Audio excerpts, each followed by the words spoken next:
ওই ইয়াজিদেরা ইহুদি ছিল না, নাসারা ছিল না, বৌদ্ধ ছিল না, খ্রিস্টান ছিল না। ওই ইহুদি ছিল, তাদের মুখের মধ্যে দাড়ি ছিল, মাথার মধ্যে টুপি ছিল, পাগড়ি ছিল, তারা নামাজ পড়েছিল, আজান দিয়েছিল, আশহাদু আল্লা ইলাহা ইল্লাল্লাহ আশহাদু আন্না মুহাম্মাদুর রাসূলুল্লাহ বলে আজান দিয়েছিল।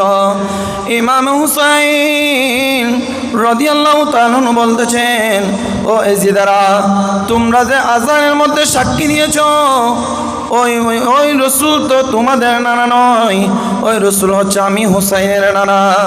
তোমরা যে নামাজের মধ্যে যে সালাম দিয়েছ, আসসালামু আলাইকা আইয়ুহান নাবিয়্যু বলে, ওটা তো তোমাদের নানা নয়, ওইটা তো আমি হুসাইনের নানা।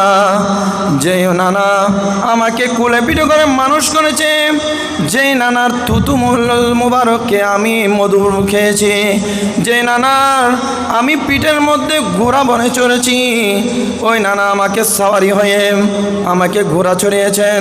শুধু তাই নয়, ইমামে হুসাইন রাদিয়াল্লাহু তাআলা কে যখন আমার নবী ঘোড়া চড়াচ্ছেন, একজন সাহাবী বললেন, ও ইমামে হুসাইন, তুমি উত্তম সাওয়ারি পেয়ে গিয়েছ, যেটা দুনিয়ার মধ্যে কোনো মানুষ এরকম সাওয়ারি পায় নাই। আল্লাহর রাসূল এটা শুনে বললেন, ও আমার সাহাবী, তুমি সাওয়ারির দিকে দেখো না, ওই সাওয়ারির পিঠের মধ্যে যে হুসাইন রয়েছে, তুমি ওই হুসাইনের দিকে দেখো। সুবহানাল্লাহ বলুন না। শুধু তাই নয়, ইমাম আল্লাহ রসুল যখন নামাজ পড়তেছিলেন, নামাজ পড়ার সময় ইমামে হুসাইন রাদিয়াল্লাহু আনহু আল্লাহ রসুলের কাঁধের মধ্যে উঠে গিয়েছেন। আল্লাহ রসুলের কাঁধের মধ্যে যখন উঠলেন, আল্লাহ রসুল সিজদা থেকে উঠতেছেন না। জিবরাইল ইসলাম বলতেছেন, ইয়া রাসূলুল্লাহ, আপনি সিজদা থেকে উঠবেন না, আপনি সিজদা থেকে উঠবেন না।